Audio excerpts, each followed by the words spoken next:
Depuis plusieurs années, tous les acteurs économiques et institutionnels de la région s'accordent sur la nécessité de posséder un nouvel équipement en cohérence avec le développement économique de l'agglomération toulousaine. Installé sur l'île du Ramier, au cœur de Toulouse, l'actuel parc des expositions se révèle sous-dimensionné pour la 4e ville de France. C'est ainsi que, chaque année, plusieurs manifestations ou événements d'envergure nationale, voire internationale, échappent à Toulouse par manque d'une structure d'accueil appropriée. Parmi ses faiblesses, le parc est vétuste et peu modulable. En outre, sa situation en zone inondable ne permet ni sa rénovation, ni son extension.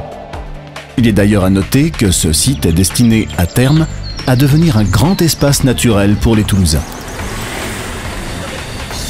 Autre lacune, le manque de places de stationnement, notamment lors d'événements simultanés au stadium et au parc. Enfin, l'éloignement de l'aéroport ne facilite pas l'accueil de conventions et de salons professionnels nationaux ou internationaux. En 2009, le déménagement du parc des expositions est donc décidé par la ville de Toulouse et la communauté urbaine. Des études d'implantation sont réalisées sur l'ensemble du territoire métropolitain. Seul le site du nord-ouest toulousain répond à l'ensemble des critères identifiés. Proximité de l'aéroport, espace foncier suffisant, accès facile en transport en commun et desserte routière existante à conforter. En 2011, Toulouse Métropole lance un concours de maîtrise d'œuvres internationales pour la conception et l'aménagement du nouveau parc des expositions. Le cahier des charges prévoit un équipement adapté aux besoins d'une métropole européenne et inséré dans le paysage.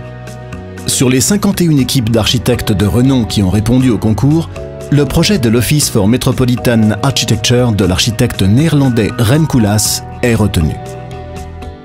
Le concept architectural est à la fois novateur, audacieux et écologique. Le projet est très compact, donc économe en termes de foncier et de préservation du site. Il intègre des parkings en silo au cœur du parc et positionne la station de tramway à l'entrée même du bâtiment. Quel que soit son mode de transport, le visiteur se trouve immédiatement connecté aux différents halls et espaces de visite du parc. La modularité de l'édifice permet de réunir sur un même lieu salons, conventions, foires et autres manifestations de grande envergure, notamment avec la halle des grands événements.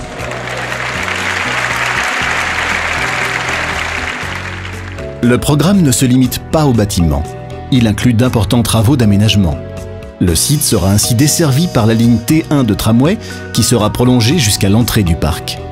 D'autre part, les dessertes routières seront également adaptées dans le cadre du projet.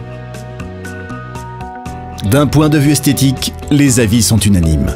OMA propose un geste architectural fort, particulièrement fonctionnel et sobre, un objet parfaitement intégré dans son environnement.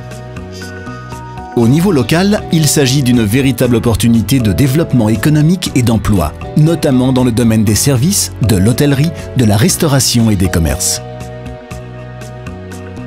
Les étapes clés du projet sont les suivantes. 2011, programme et concours d'architecture. 2012, étude initiale du site, concertation et étude de conception. 2013, étude d'impact, enquête publique et poursuite des études de conception. 2014, début des travaux d'infrastructure.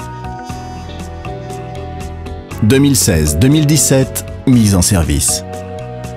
Le nouveau parc des expositions Toulouse Métropole, un tremplin pour positionner Toulouse parmi les destinations des villes organisatrices de salons et conventions.